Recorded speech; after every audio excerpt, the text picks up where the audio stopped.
Okay, so welcome everybody to this Analysis Junior Seminar. Today it's a pleasure for me to have with us Konstantin Riedl.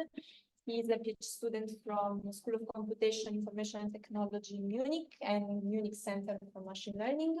And he will talk about two complementary analytical perspectives for consensus-based optimization. So Konstantin, the stage is yours. Thank you so much for having me. First, thanks firstly to Alessio for proposing this, and then Anna, and I think there were some other organizers involved. So thank you all for having me. I don't know exactly what I will be talking about yet.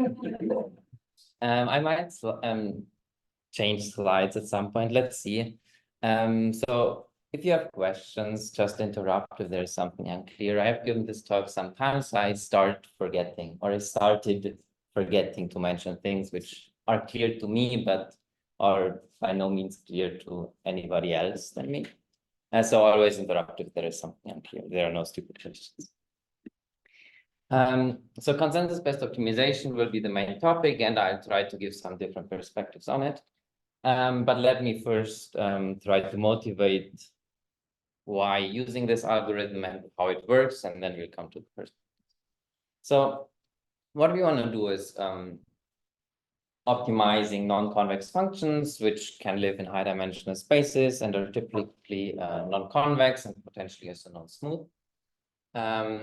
So we are really interested in having like a problem where the objective function is non-convex, so where the general optimization problem is hard, and where you might get stuck with methods such as gradient descent, and you need to resort to some interplay between stochasticity and determinicity.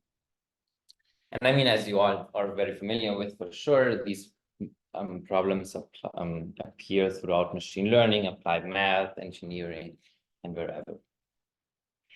For notation, so the objective function, the one we want to minimize, I'll denote by calligraphic E, and the global minimizer, which we will assume to be unique throughout the talk,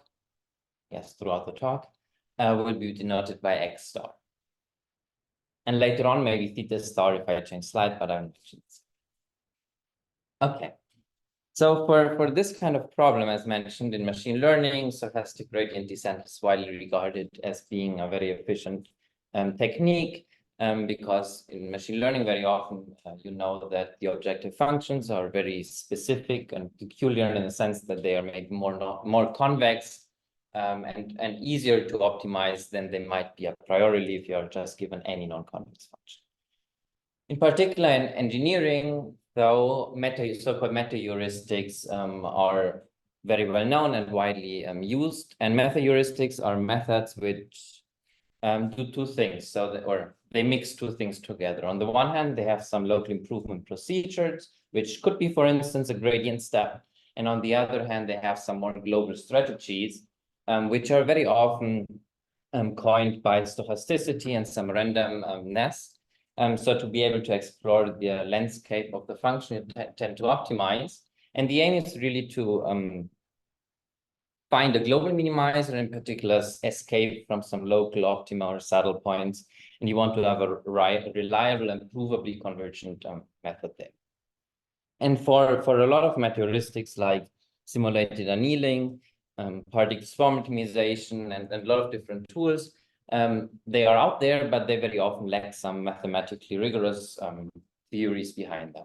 And this is why in, I think, 2017, a group from Kaiserslautern had the idea to design a very easy, I'll come to this on the next slide, method called consensus-based optimization, which is purely motivated by being analyzable later on, and being analyzable by using some tools from PDE analysis and stochastic analysis. And they designed this method, and then people followed analyzing as, in particular, me together with my supervisor and some other collaborators. Okay. So as written here, this consensus-based optimization is a multi-agent method, and in particular, it's derivative-free. So we will not use gradients for the first part of this talk. So when I change slides, we will use gradients at some point, but for now not. So it's really a zero order method and derivative free. So let me explain to you how this method works. So as mentioned, you have n particles. You want to minimize a non-convex function, which is denoted by calligraphic E. And do not have a look at this equation there yet. We will go through this in very much detail. So just look maybe at the picture below. So you have this n particles here. I didn't depict them by some yellow dots. And they are there to communicate with one another and together find the global minimizer of the objective function. And they do this, again, do not look at the formula yet. We will start from the very end to understand this. And they compute this. And the more important thing first is this weight here. So there's where we will start now with understanding how the dynamic works. So each particle is able, knows its position to evaluate the objective function, calligraphic E, and then knows how well it's positioned with respect to the objective function. So since we want to do minimization on a particle with a low objective value, it's positioned better than a particle with a very high objective function because we want to minimize. This alpha, this parameter alpha here is a weight parameter or inverse temperature parameter. And usually it will be a bit larger. So in the end, particles with a good position are attributed a higher weight than particles with a low position. So for instance, here, there is an underlying function here, which is the Raster function. It's basically x squared plus some sinus wave, so it's quite non-convex. And you see that, however, particles very far away, because the tendency is still x squared, are in a very bad position, whereas particles which are pretty close to the global minimizer are in a good position. So they have a higher weight than those, which is here depicted by being dark in color. Okay? And then these particles, everybody knows their weight, and they can compute somehow a weighted average, taking into consideration this weight. And then you can compute this consensus point. So this integral here is really just the weighted average of all these particles, because this here denotes just the empirical measures of the n particles, which are denoted by xk at the time point. Okay. Is this so far clear to everybody? Any questions? Very good. And then, okay, so here is the consensus point depicted. So if alpha is very large, then the weight of the particle with the lowest energy is attributed the highest weight. So it's the one, it's very close to the particle with the lowest energy. And then each particle here is subject or follows this iterative update. So it starts at its old position and does two terms, one being deterministic and the other one being stochastic. So this here is just a Gaussian random vector. So it moves according to the first term. It drifts to the consensus point. So what we computed for this orange dot. So this is deterministic. Every particle does this. I just depicted here for simplicity of not making the picture too messy. And in addition, every particle does some random explorations subject to some noise. And since I cannot plot noise very easily, I just plotted like 20 samples. And then, of course, each particle does the drift, then one of the green vectors, and then this is one step of the map. Okay, and then you do it again, and you iterate until you converge. And I hope the video on the next slide works. Maybe not. Then let me try to. Okay, give me 1 second to run the video. Not sure why it doesn't work.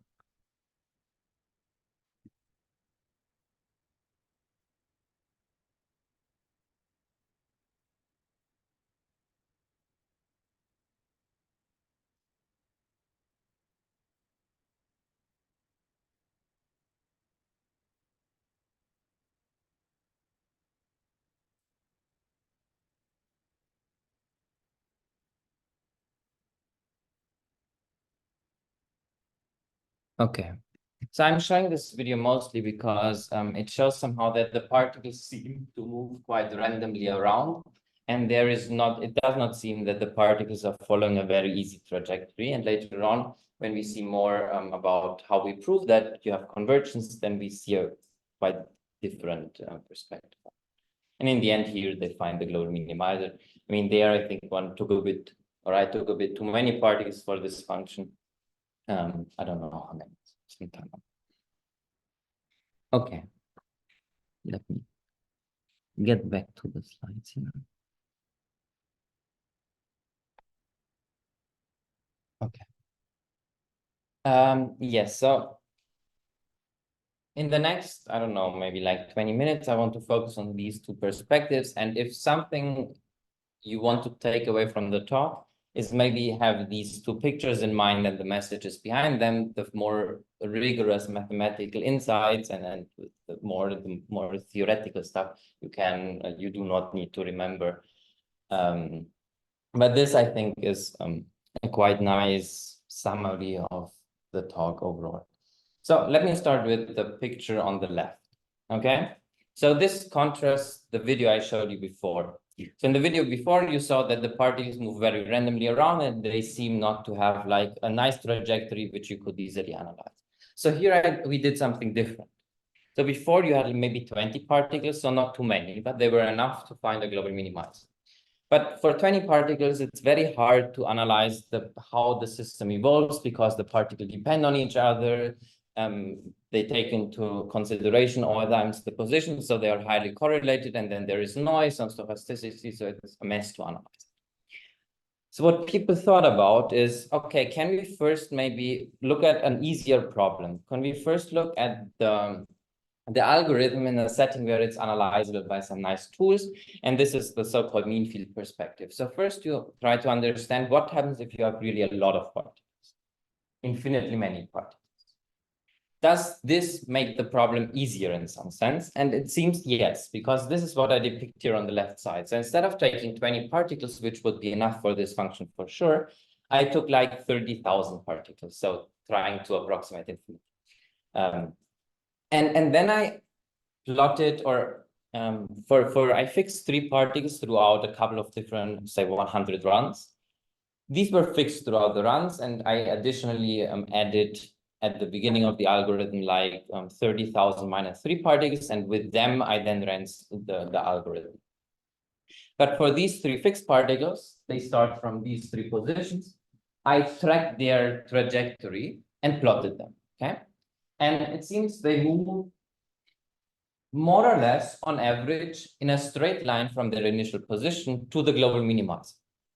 So it seems they do not, like the video suggested, move maybe from here to there and then make a very random path. It seems that they know from the quite very beginning where they want to go, which is due to the mean field perspective, because you know a lot about the objective function, because you have so many particles which share with all the other ones the information that you know from the very beginning a lot about the function.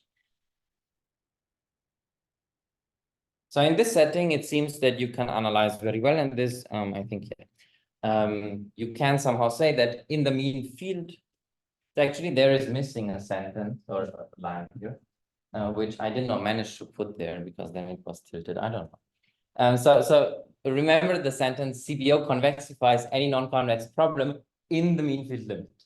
Okay, so if you have a lot of problems, you have this convexification. Okay, so this is the left perspective, and this we will later on use to prove somehow convergence of the method. Because you can imagine, okay, I now know what happens in the mean field limit. I can prove maybe nicely that you converge to the global minimizer. So now the only question remaining is how well can I approximate with finitely many particles the mean field limit? Because computationally, I cannot use infinitely many particles. Nobody can do that. But this does not really give insights why the method, or how it does not give you true insights how in a practical setting the method would behave. Because I mean, in machine learning problems, you very rarely have functions like this, right? So it's basically x squared and you have a lot of local minima. In dimension d, you have almost optimal minima, so these ones, 2 to the d, which is in high dimensions a lot. So in more realistic scenarios, you very often have like objective functions which have wider values of around the global minimum, or somehow you have a path to the global minimum which shapes. And this is the reason why some gradient descent-like methods very often work.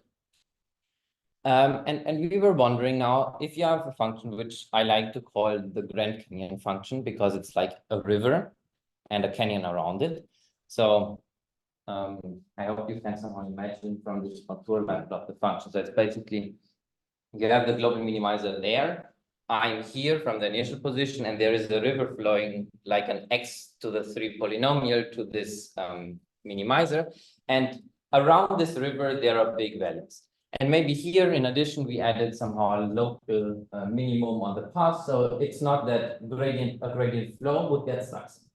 But we wanted to see if the stochasticity of the CBO method helps to overcome this local minimum.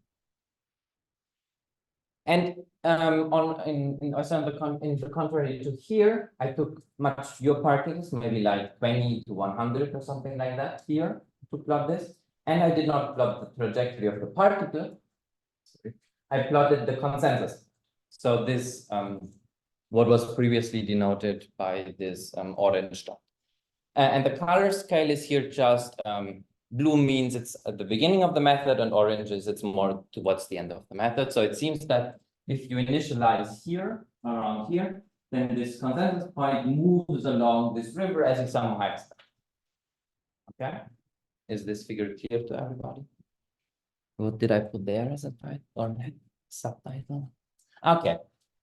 Yeah, so this is somehow the other perspective, that somehow CBO, you can interpret it as some stochastic relaxation of gradient descent. And remember, the interesting thing here is it's somehow similar to what you would expect a stochastic gradient to do, because a stochastic gradient has the capability to jump over the slope minimum. But still, it's a zero-order method. So at no point this method used the gradient approach. But by sampling around the current iterate and computing this weighted mean, it follows somehow gradient trajectory. And we made this a bit more rigorous in the second part. Any questions up to me?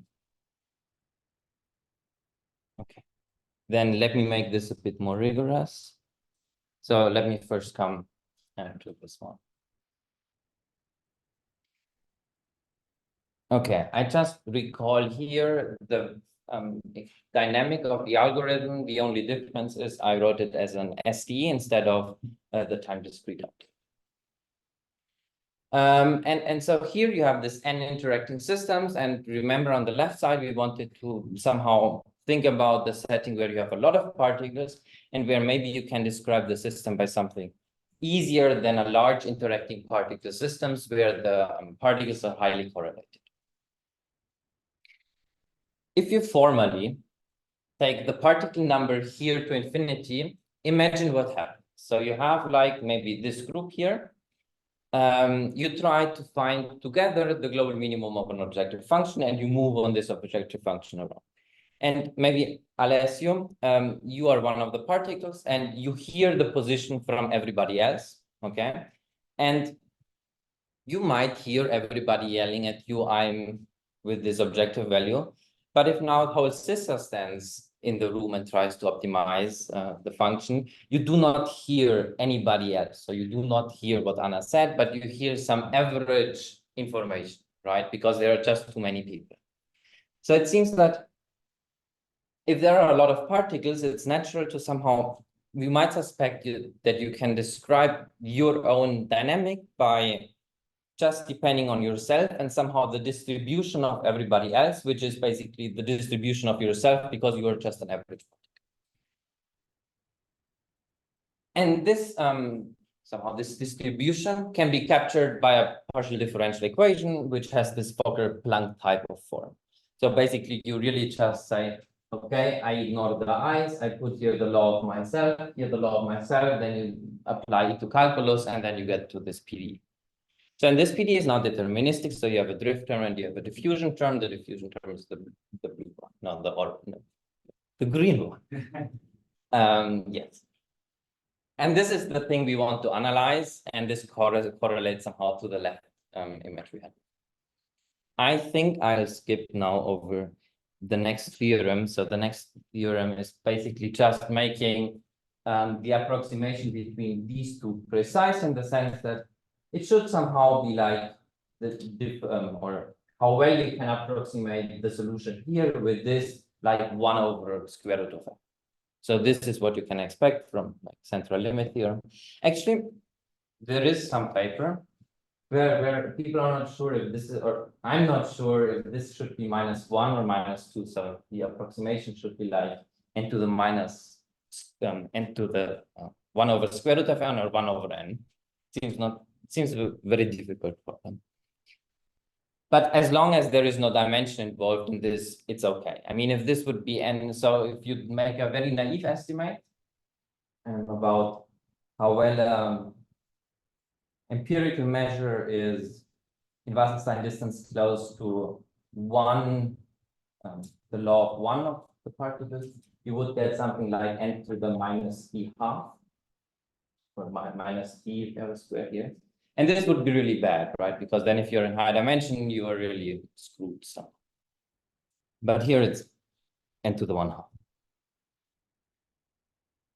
Now, but let me now, or let's now focus just here on this Fokker-Planck equation, so just on the PDE. And I want to understand how this law, so the solution of this PDE here, converges in time to the global minimizer, because this is what we're interested in.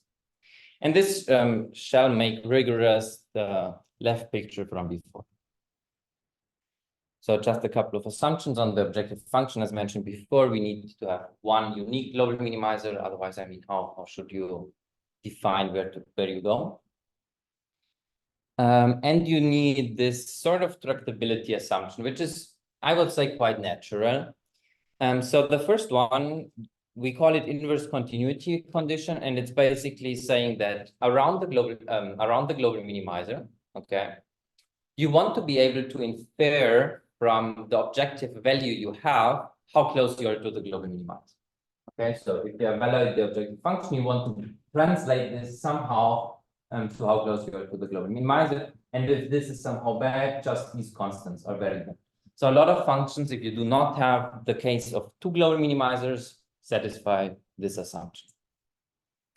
And the other one is maybe even more natural. If I'm at the global minimizer, okay, I do not want to have back in Munich a point which is very far away from me here, but has an objective function value almost at my level.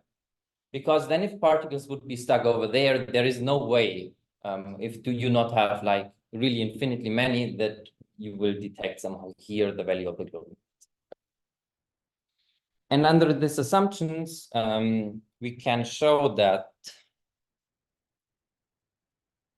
at a time t, okay, you can approximate, or the solution to this PDE at time t approximate, or is in Wasserstein distance close to the Dirac delta at the global minimizer by any accuracy here, epsilon, which you prescribe at the beginning. If you run your dynamic with suitable parameters. And for this t, so this t, we know it's almost exactly t star, for which we have this explicit formula. So it basically encodes by how many orders of magnitude you want to reduce your original error, so the distance from the global. And these are just, let me recall that this is the drift parameter here, and this is the diffusion parameter. So the natural condition here is that this, of course, needs to be the dominating term, and the diffusion you need just to have some probability to be everywhere and be able to detect them. The only very important comment is that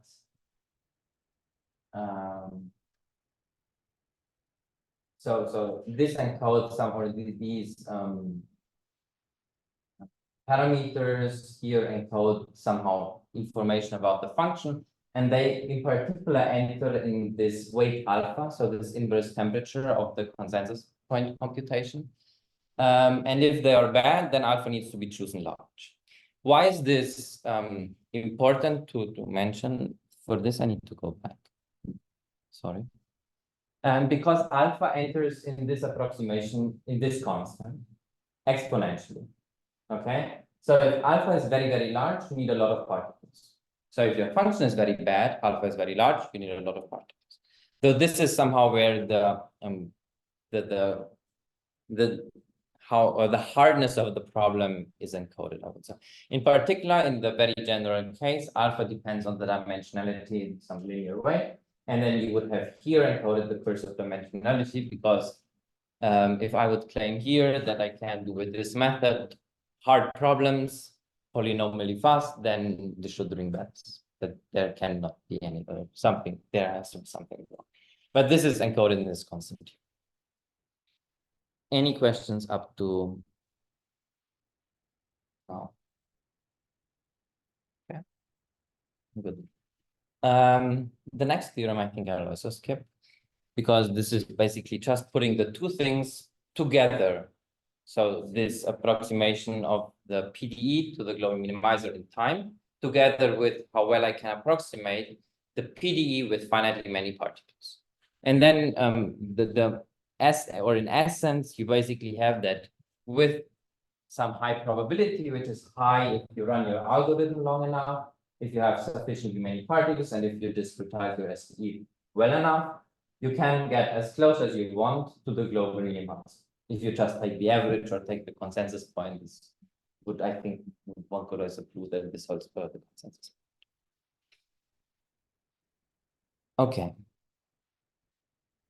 If there are no questions, I would get to the right plot, how this can be made a bit more formal. So to this one. So for this, we were not so much interested in the particles position, but more in this special quantity here. So this called consensus point, this weighted average. And for this, I just, for notation, I run CBO, but I do not care at all at the particles position. I just define an iterative method, basically, which stores in its iteration the location of the consensus point. So essentially what I depicted before, so what I depicted here as the dots. And those I call XK CBO, okay? And then what we prove here, so now we need that the objective function is C1, but not because the algorithm needs it, but because I want to compare it to some gradient iteration. So in the next formula, there will be a gradient term over this and C1. We further assume that you have some L smoothness, which is predefined. So L smoothness means that the gradient is L-Lipschitz continuous. So that's pretty standard in machine learning. And some lambda convexity, which is a very typical assumption in like gradient flow literature, because what we are trying to do is somehow compare the trajectory of the consensus point to a discretized gradient flow trajectory. Okay, then we need just an assumption on what will be later this step size. And we again need somehow that the parameters are in a sense suitable, in the sense that alpha is somehow large. I think this will be clear also in a second why this makes sense. And then we show that this iterates here, so the consensus points of the method follow a stochastically perturbed gradient descent-like trajectory. So they follow some form of this equation or this iterative update. So remember here again, I do never evaluate the objective function. I just run my zero order method. And this statement says that the consensus point trajectory follows also this this iterative update. And the important thing is here the GK. So GK is somehow collects all this stochasticity, which is specific from the CBO algorithm. And so if GK would now be like 5 million, then this could be true, but nobody cares about it. But we can control this GK in norm by the parameters here of the method. So in particular, this you will see when I give you a hint about the proof, why this makes sense. So you need to have like this lambda, this is this grid, make it pretty dark. like 1 over the step size of the CBO. So if you have this, then you have this resemblance of the trajectory of the consensus point with a gradient descent. And here, I mean, this will be small if the stochasticity is somehow controllable, if the noise parameter is large, and if the weight parameter alpha is large. And if here the particle number is somewhat reasonable. This term is annoying because it's a bit weird, but we assume, or we are pretty confident, so we have some numerical stuff, that it's an artifact of the proof which we cannot estimate better. So we are still trying to get rid of this, but it's not so easy. But it's deterministic, so it really seems that the interesting stochastic error is the first one. Any questions? Yes, actually, like the parameters, like you choose suitable parameters also in this theorem, like alpha, lambda, sigma, or they are arbitrary. So alpha needs to satisfy something like this. This you need for the proof. And I think for lambda and sigma, you need again like that 2 lambdas bigger than sigma squared. Otherwise, I mean, this condition is more like that you have contraction of your method. Otherwise, the noise will just make the method tending to it. Okay, so yeah.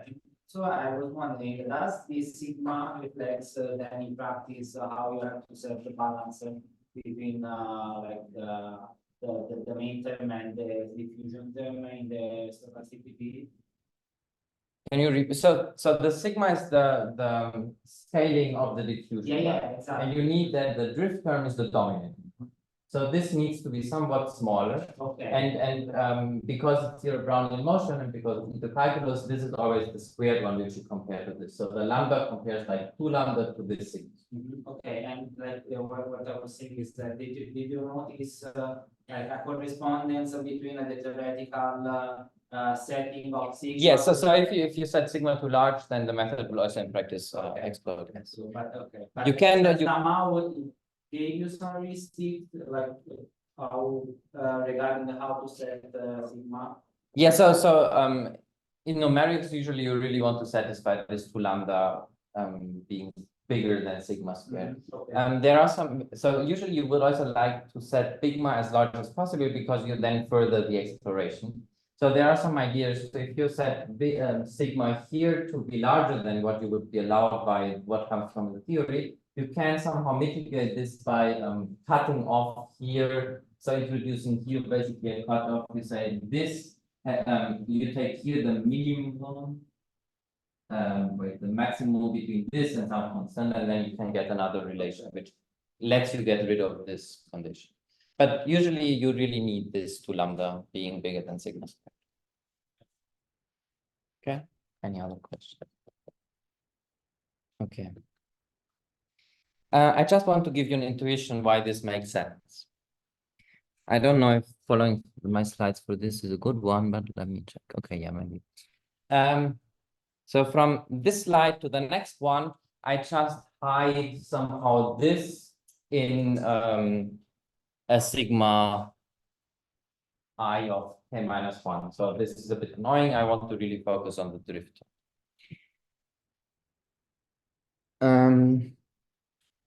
Yes, so the first term in the estimate was that lambda minus 1 over delta t. And if I said lambda minus lambda equal 1 over delta t here, something quite nice happens. And this reduces a lot, precisely this. Like this for a second, it's pretty obvious. And let's think about this method, which we call consensus hopping, because it's more or less a descriptive name for that. You start from a point, okay? What do you do in CBO? So in the first one, you compute this consensus point, okay? If you have it, you drift a bit towards it, and then you start all over again. But now we drift a lot to it because we drift 1 over delta t to it. So essentially we do this. So what does this do? So if you're at your initial position, you sample around your endpoints. Among them, you compute the consensus point. And now you do not just drift to it, but you completely jump to it, right?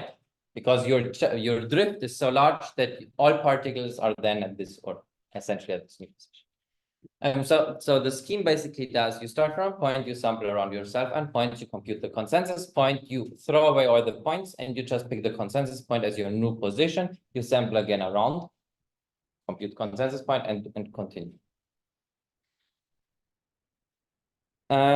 So sampling around yourself.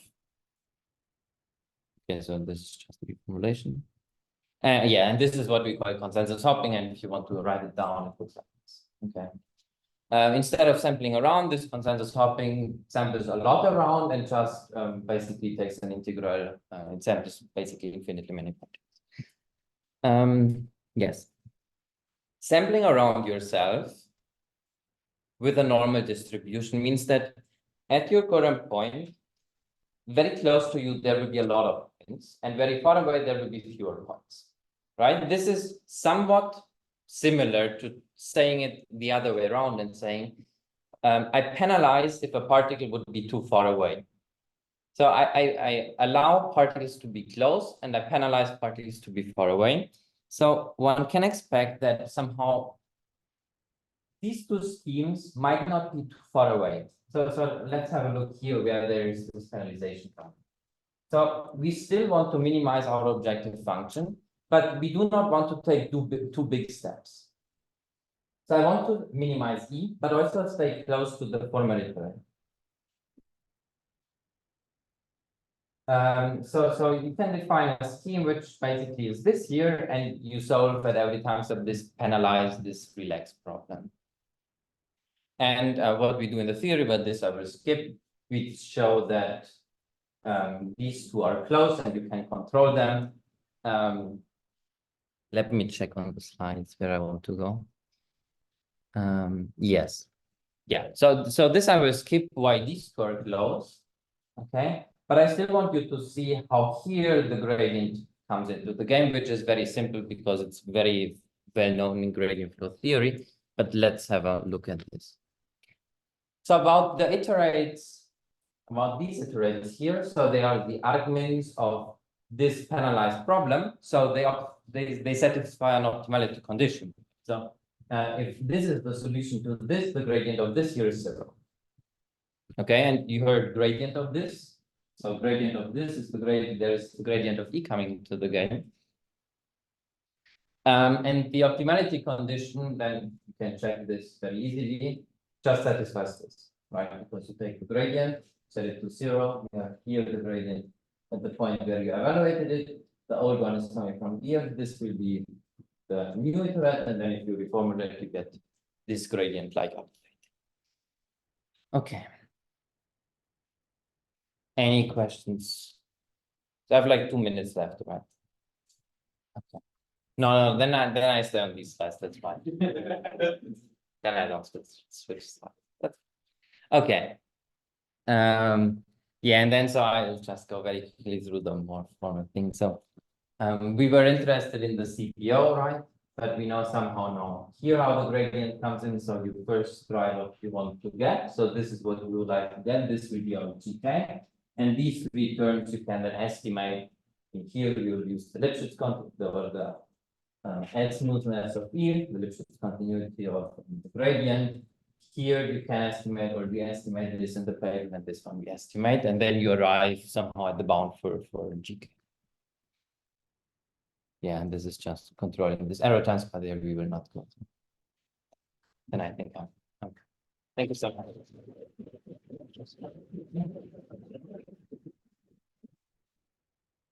So thank you very much for the nice talk. So it's time for questions. Are there any questions or curiosities from the audience? I attended last week or 2 weeks ago a very similar talk by Ethan Talmor. He's also working on this.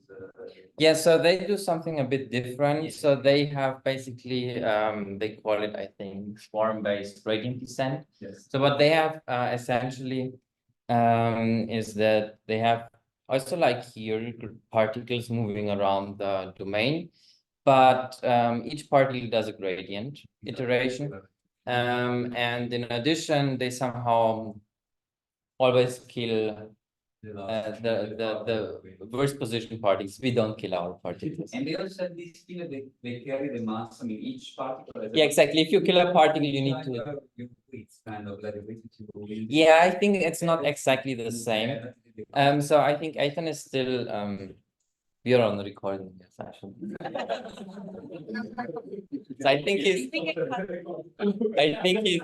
he's still owing me a convergence proof. I know there is one new paper by a student from Wisconsin Medicine. I didn't have a look yet at this, but I think for their paper having like a PD like we have, where you can more easily or more amenably prove convergence, not so easy because of this mass shifting around.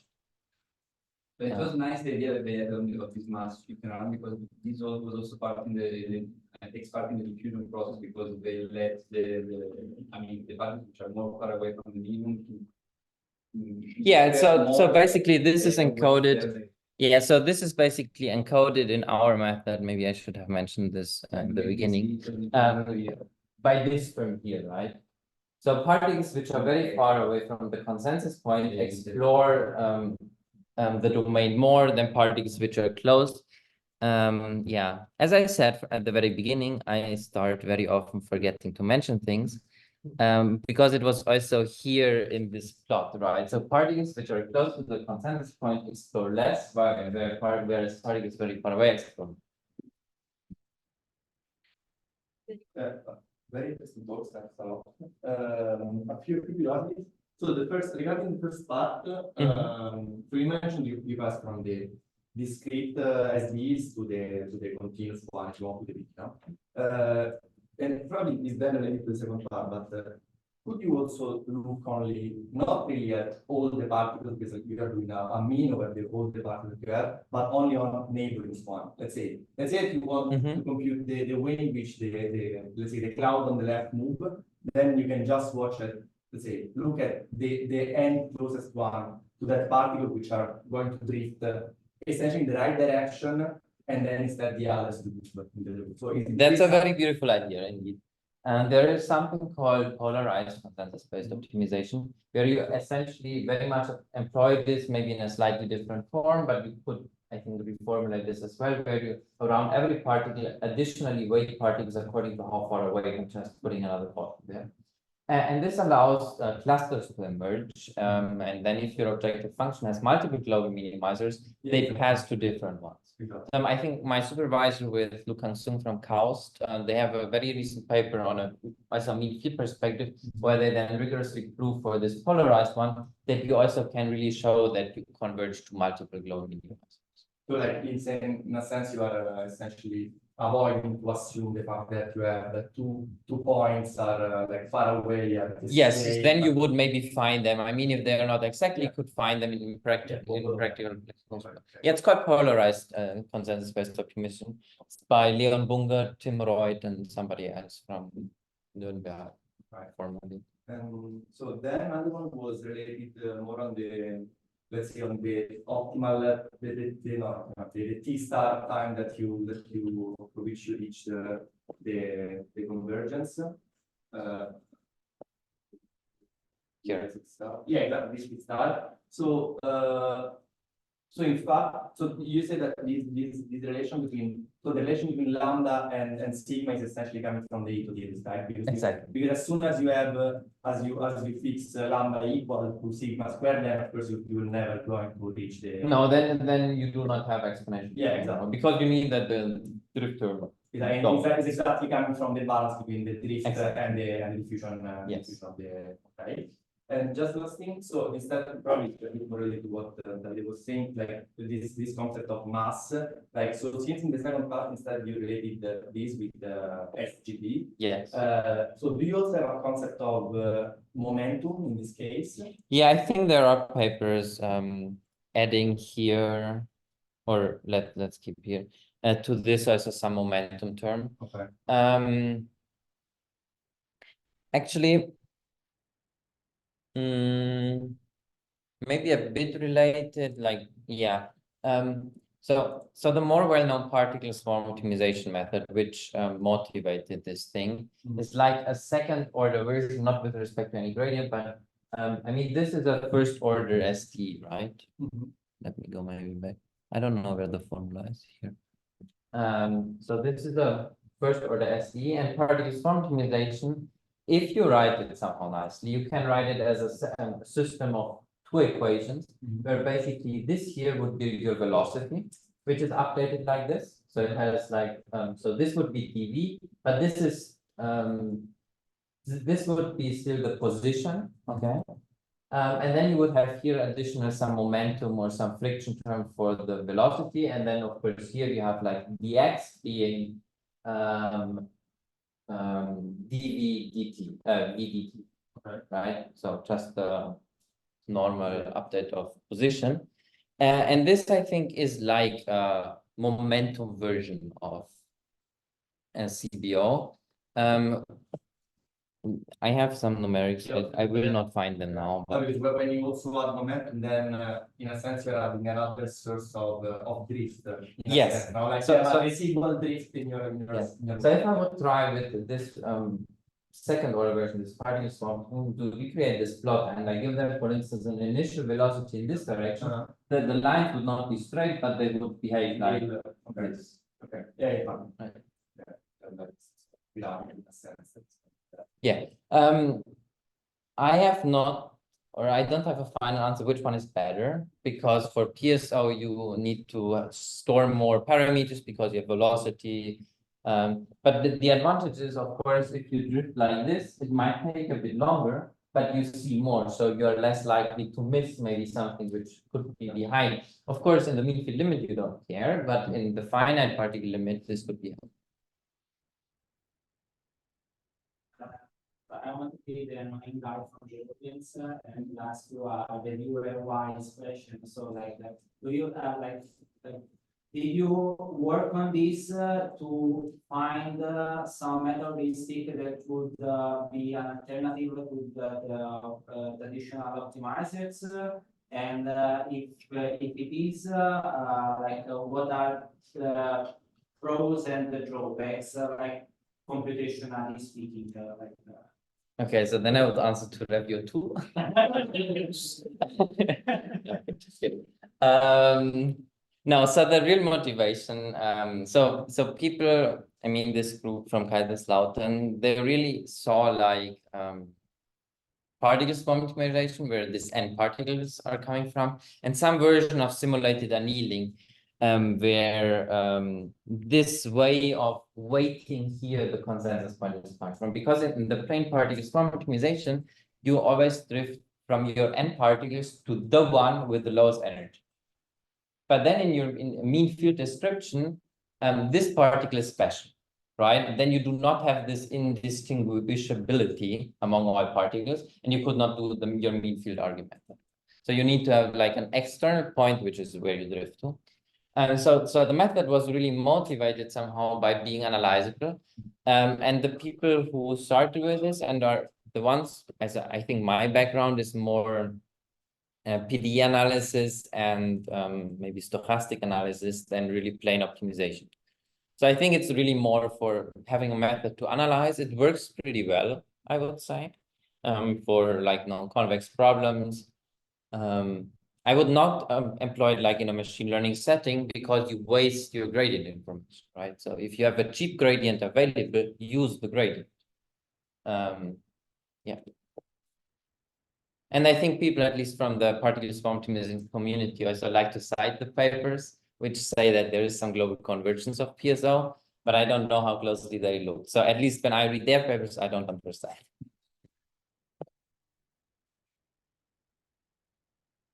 Other questions, curiosities? Some numerical test. It was also my curiosity. A comparison with basically the same. Yes, so Evaluations or yeah, I mean, you can test the thing on like functions like this, which are non-convex, have a lot of local minima.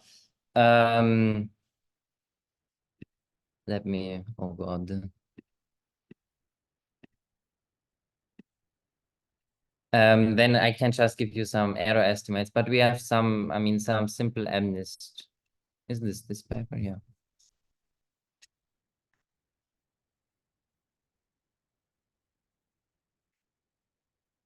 Yeah, so we trained some simple MNIST. I mean, we for a very narrow, shallow convolutional and dense net. And I think these are also the accuracies you can reach with stochastic gradient descent. I think for MNIST like 98 for these architectures. So one reaches them, but gradient descent, if I run it in like PyTorch, it's faster than my hand implementation of this. But it works, so it's, I think, a proof of working. But the accuracies, you reach them faster with gradient descent. And so in the literature, there is a plethora of different applications from like compressed sensing, phase retrieval, signal processing, like things where it works, where it solves non-convex problems.